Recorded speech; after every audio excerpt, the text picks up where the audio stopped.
नमस्कार, आप देख रहे हैं हल्ला बोल टीवी। मैं हूं दीपक शर्मा और हमारे साथ हैं बिहार कांग्रेस कमेटी के अध्यक्ष राजेश कुमार। राजेश कुमार से आज हम बेहद तीखे सवाल लेकर हाजिर हुए हैं और इन सवालों की बौछार हम करने वाले हैं। इससे पहले आपका स्वागत है हल्ला बोल टीवी पर अध्यक्ष जी। आपको भी दीपक जी बहुत बहुत धन्यवाद।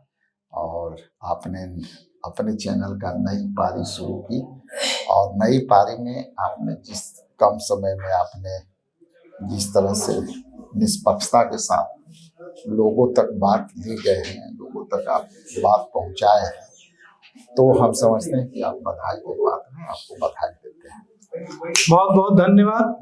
लेकिन अब सवाल है कांग्रेस का, सवाल है बिहार में कांग्रेस कैसे खुद को 90 वाले दौर में, 90 से पहले तक आप सत्ता में थे, बिहार में कांग्रेस की तूती बोलती थी। थोड़े समय को छोड़ दें तो कांग्रेस बिहार में सबसे मजबूत ताकत थी, सरकार में थी 90 तक। फिर से उस दौर में कांग्रेस को आप कैसे ले जाएंगे? देखिए, ये जो दौर होता है, ये हर चीज का एक समय और सीमा है। हर दौर का एक अपना मायने है। हर दौर में अपना अपना जो है हिसाब से लोग काम करता है। अभी के दौर गठबंधन का दौर, 90 के बाद जो चला वो गठबंधन का दौर चला। और गठबंधन के दौर जब चला तो इसमें रीजनल पार्टियां का जो है उदय हुआ।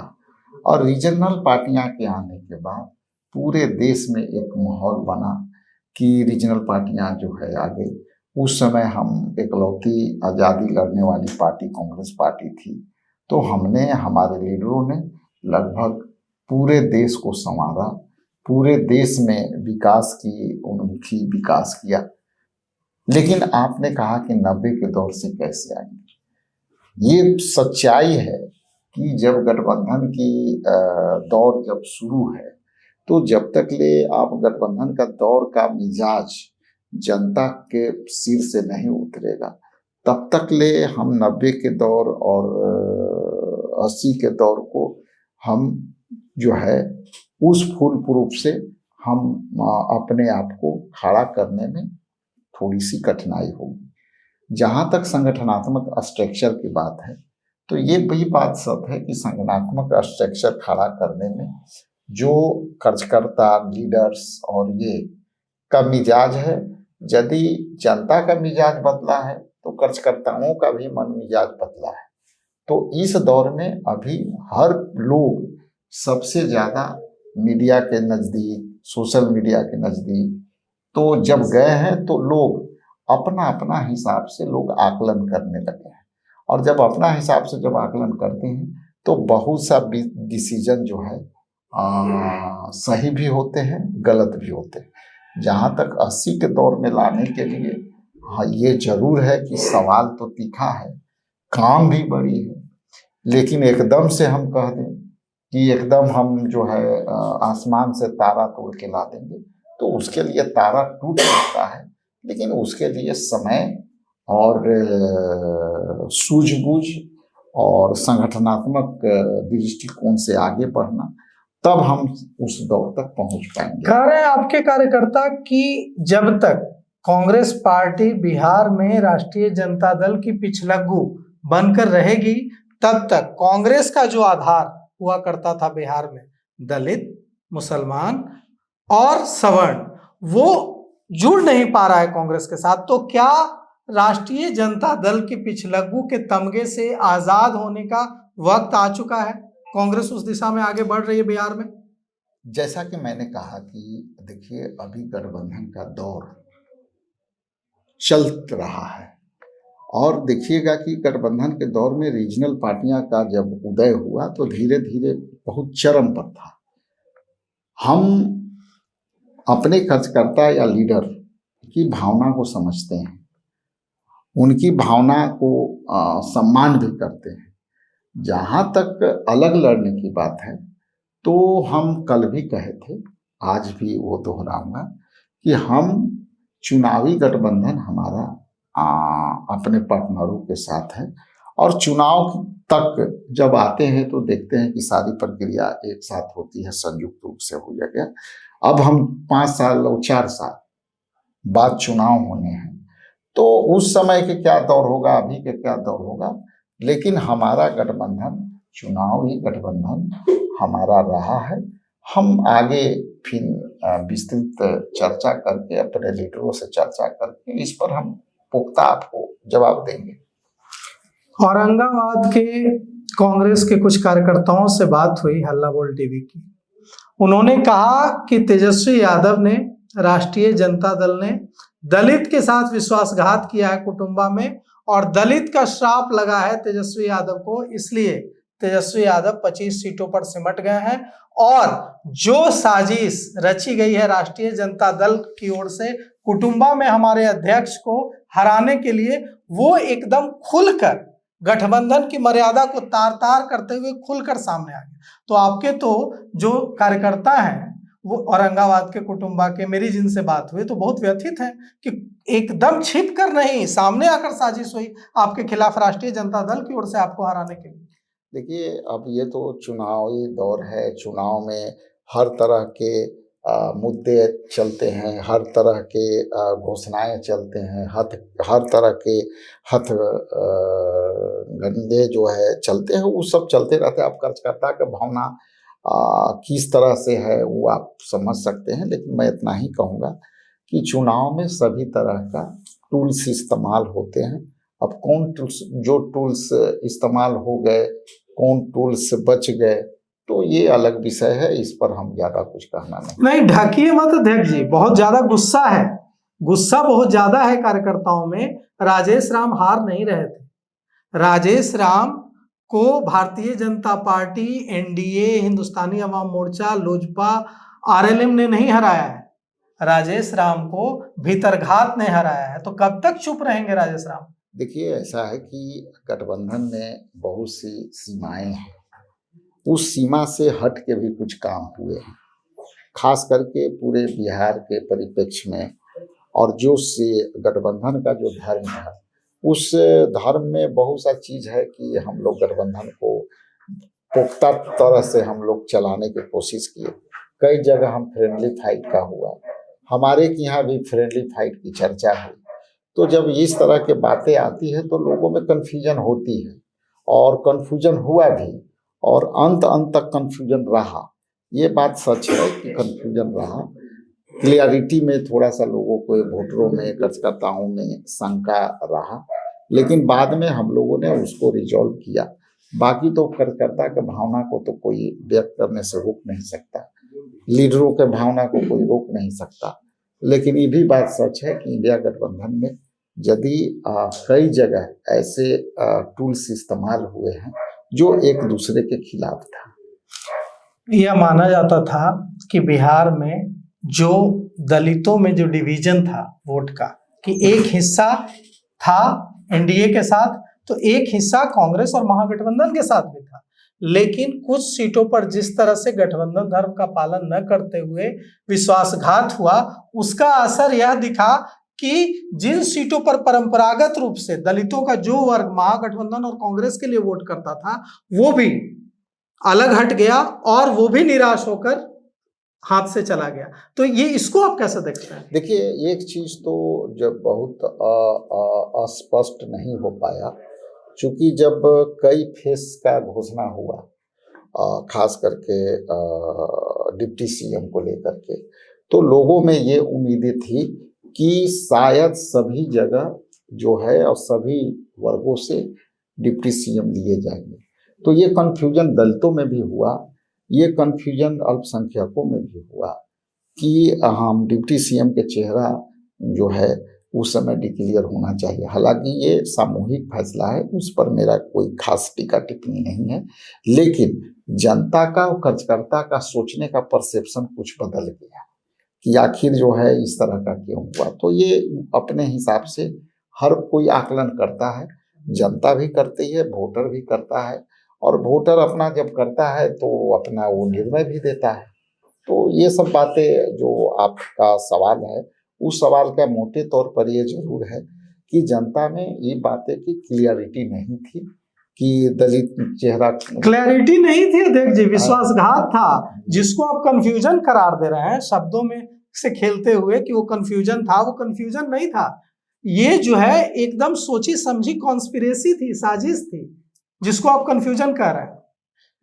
अब आपकी सवाल का तो मतलब हम यही कहेंगे कि आप जो चीज़ को कह रहे हैं हम लोग उसको क्लियर यदि कर लिए रहते तो कंफ्यूजन नहीं रहता।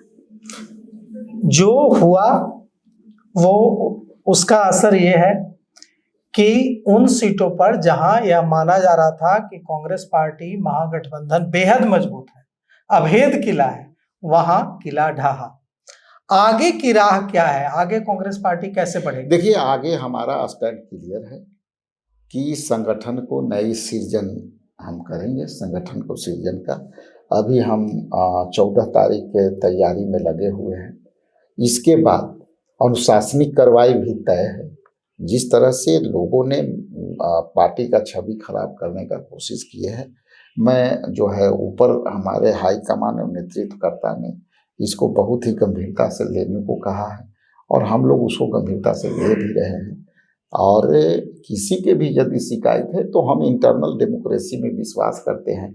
हमने कल भी कहा कि यही एक पार्टी है कि आप केंद्रीय नेतृत्व से भी और प्रदेश नेतृत्व से भी शिकायत है तो लोग मुंह पर बोलते हैं। कल भी लोग सारे लोग मुंह पर बोले, ये हुआ वो हुआ, हम लोग सुने, अपने तरफ से हम लोग भी क्लियर किए कि क्या क्या मजबूरियां थी गठबंधन में, गठबंधन धर्म में क्या है। हम टिकट डिस्ट्रीब्यूशन में हमारे पास सीईसी है, पीईसी है, स्क्रीनिंग है, तो ये सब मिल करके निर्णय लेते हैं तो लोग ये चीज कहे। लेकिन अनुशासनहीनता पहली प्राथमिकता है कि अनुशासनहीनता जिस तरह से सर चढ़ के बोल रहा है उस पर विराम लगाना मेरी प्रथम प्राथमिकता है। दूसरा है कि संगठन के स्ट्रक्चर को जिला स्तर पर और प्रखंड स्तर पर और पंचायत स्तर पर कैसे हो। हम खुद कोशिश करेंगे कि हम प्रखंड स्तर तक पहुंचे, वहां भी समझे, लोगों की भावना को भी समझे। यदि जनता को कुछ शिकायत है तो वो भी सुनने की कोशिश करेंगे। कर्जकर्ता के यदि कोई अनुशासनहीनता जो है वो कैसे दूर होगी? क्या कुछ कड़ी कार्रवाई करने जा रहे हैं प्रदेश अध्यक्ष? देखिए, अभी हमने 43 लोगों को हम लोग सो कॉज नोटिस किए हैं। लगभग 7 लोगों के हम लोग 6 साल के लिए बाहर किए हैं। अभी हमारा सूची बहुत सा पेंडिंग है, मैं उस सब पर कार्रवाई करूंगा। कार्रवाई होगी, कार्रवाई तय, इसमें कोई नहीं है। जब हमारा नेतृत्व करता इससे आहत है तो हम समझते हैं ठीक है, आप कोई शिकायत है आप बात बोलो, लेकिन जिस तरह से मीडिया में बोले जाते हैं तो ये तो उचित नहीं है। मीडिया ट्रायल जो लोग भी किए हैं, हमारे नेतृत्वकर्ता भी इससे खासी नाराज है और हम समझते हैं कि अनुशासन कार्रवाई पहले हम लोग सो कॉज नोटिस करते हैं ताकि आप अपना पक्ष रख लो। देखिए, सो कॉज नोटिस का मायने ही ये है कि यदि आपको कोई शिकायत है तो बैठ कर टेबल पर आओ, सिस्टम पर आओ, आपकी जो सिस्टम है उसमें अपनी बात रखो, इसलिए सो कॉज नोटिस। लेकिन जो लोग संतोषजनक है देते हैं तो उस पर हम लोग गंभीरता से विचार भी कमेटी कर रही है, अनुशासन समिति जो बनी है, तो ये तो तय है कि कार्रवाई होगी। एक वीडियो की चर्चा है, हमारे मित्र हैं दिल्ली में, एक राष्ट्रीय समाचार पत्र के पत्रकार हैं, उन्होंने मुझे बताया कि एक वीडियो है बिहार के एक सांसद का जो चुनाव के दौरान कांग्रेस के खिलाफ चीजें बोलते हुए, इंस्ट्रक्शंस देते हुए उस वीडियो में कैद हुए हैं और वो वीडियो कांग्रेस आलाकमान, कांग्रेस नेतृत्व के पास चला गया है। क्या है ये वीडियो का खेल? दिल्ली में बड़ी हल्ला है इस वीडियो का। दिल्ली में मैं गया था तो हम भी चर्चा में सुने हैं और वो वीडियो के बारे में तो आप विस्तृत खोजी पत्रकार है, खोजन कीजिए। लेकिन ये बात जरूर है कि बहुत ही उसका चर्चा है कि दो सांसद आपस में कुछ चर्चा कर रहे हैं, तो ये लेकिन इसके लिए हम और दोनों सांसदों के नाम है, एक के नाम है तारिक अनवर और दूसरे के नाम है राज्यसभा सांसद अखिलेश प्रसाद सिंह। इन दोनों की चर्चा है कि दोनों उस वीडियो में हैं और वो वीडियो कांग्रेस आलाकमान के पास जा चुका है। तो ये तो हमारी इतनी पुष्ट खबर नहीं है, लेकिन हम भी जो चर्चा आप सुने वो चर्चा हम भी कहीं सुने थे, लेकिन ये तो पार्टी का बात है। पार्टी क्या समझती है, क्या सोचती है, ये तो ऊपर नेतृत्व। उस वीडियो में क्या बातें हो रही हैं? अब ये तो आप बताएंगे ना। नहीं, हमारे पास तो जो जानकारी थी हमने आपको बताया। उस वीडियो में, वो वीडियो कांग्रेस आला कमान के पास गया है और उस वीडियो में जो तथाकथित 2 कांग्रेस के बड़े नेता बात कर रहे हैं पार्टी विरोधी, वो क्या बात कर रहे हैं? ये तो मैंने सुना नहीं है। हम भी आप ही जैसे लोग से चर्चा सुने हैं, तो चर्चा आप कर रहे हैं तो डिटेल्स आपके पास होगा तो हमको भी बता दीजिए। 43 को शोकॉज किया गया, 43 के खिलाफ आप एक्शन लेंगे, लेकिन ये जो बड़ी मछलियां हैं जो इस तरह से वीडियो में कैद हो रही हैं, इनका कुछ नहीं होगा? अब ये तो अब वीडियो की पुष्टि हो जाता है ना, वीडियो की पुष्टि। तो वीडियो की पुष्टि कैसे होगी? आप लोग को नेतृत्व पुष्टि कराएगा ना? अब ये तो अब आप सुने हैं, जाने हैं, हम भी कहीं कहीं से चर्चा चली है, तो लेकिन अभी बहुत सा चीज कांग्रेस आला कमान के पास वो वीडियो पहुंच गया है, तो ये तो मुझे जानकारी नहीं है और आपको जानकारी है तो अपना चर्चा कर रहे हैं, लेकिन हमको नैतिक रूप से इसको कैसे देखते हैं? आप बिहार में कांग्रेस के मुखिया हैं, कांग्रेस पार्टी युद्ध में गई और युद्ध के दौरान जब वॉर चल रहा था, जंग चल रही थी, उस दौरान अगर पार्टी के सिपह सालार पार्टी विरोधी बातें कर रहे हैं तो इसको पार्टी के मुखिया, पार्टी के बिहार में सेनापति कैसे देखते हैं? देखिए, ये तो एक जो पार्टी में यदि विचारधारा से जुड़े हुए हैं, पार्टी के प्रति वफादारी है, तो किसी भी के लिए, मेरे लिए ये चाहे किसी भी कार्यकर्ता के लिए ये उचित तो कोई नहीं ठहराएगा यदि ये सच है तो। लेकिन जैसे मेरे जैसे कार्यकर्ता तो ये मुद्दा को तो कभी नहीं लाएंगे कि पार्टी पर रह करके पार्टी के साथ हम उसके विपरीत धारा में काम करें और हम कोई दूसरी निर्णय पक्ष में ना लेकर के विपक्ष के लिए आप कर रहे हैं, तो ये बिल्कुल गैर वाजिब है। किसी के लिए भी, मैं किसी के अंकित नहीं कर रहा हूँ, यदि मैं भी वो काम करता हूँ तो ये गलत है। एज ए कुर्सी पर रह करके, एज ए आप पार्टी के जिम्मेवार व्यक्ति रह करके, एज ए पार्टी के जिम्मेवार कार्यकर्ता रह करके कोई भी व्यक्ति इस तरह का कृत्य करता है तो कौन सही कहेगा? सब गलत कहेगा। विधानसभा का सत्र चल रहा है, कांग्रेस विधायक दल के नेता कौन होंगे? कल हम लोग को विधायक दल के नेताओं के साथ बैठक थी, 1 to 1 करके बातें विधायकों के साथ प्रभारी जी ने किया है। हम लोगों ने भी अपना हिसाब से चर्चा कर ली है। अब वो हम लोग अपने नेतृत्व को उससे अवगत कराएंगे और नेतृत्व जो आजकल में फैसला लेगा उसके हिसाब से हम लोग चुन लेंगे। कब तक मतलब वो खबर आ जाएगी? केंद्रीय नेतृत्व को सूचना चलेगी। केंद्रीय नेतृत्व को चुनकर भेज दिया गया है। विधायकों की राय की भावना से केंद्रीय नेतृत्व को हम लोग अवगत करा दिया गया। और 102 दिनों में ये इस पर उम्मीद है? 1-2 दिन नहीं, लेकिन हो सकता है कि 3-4 दिन के सत्र है, ज्यादातर इसमें शपथ ग्रहण है, तो हम समझते हैं कि इसी पीरियड में हम लोग कोशिश में हैं। लेकिन हम समझते हैं कि सभी विधायकों ने अपना राय अलग अलग तरीका से दे दिया है और जो विधायक राय दिए हैं उससे हम लोग अपने नेतृत्व को अवगत भी कराने की सूचना दे दिए हैं कि लोगों की राय क्या है। तो सुना आपने बिहार कांग्रेस कमेटी के अध्यक्ष राजेश कुमार को। इन्होंने बड़ी साफगोई से हमारे तीखे हल्ला बोल टीवी के तीखे सवालों का जवाब दिया और उम्मीद है कि मैंने हर सवाल पूछ लिया है। अगर मुझसे कोई सवाल छूट गया है जो मुझे पूछना चाहिए था बिहार कांग्रेस कमेटी के अध्यक्ष से और मैं नहीं पूछ पाया हूं, तो आप कमेंट कर बताइएगा। अगली बार जब हल्ला बोल टीवी की मुलाकात होगी तो हम वो सवाल बिहार कांग्रेस कमेटी के अध्यक्ष से जरूर पूछेंगे। फिलहाल इस पेशकश में इतना ही। आगे की खबरों के लिए देखते रहिए हल्ला बोल टीवी। शुक्रिया।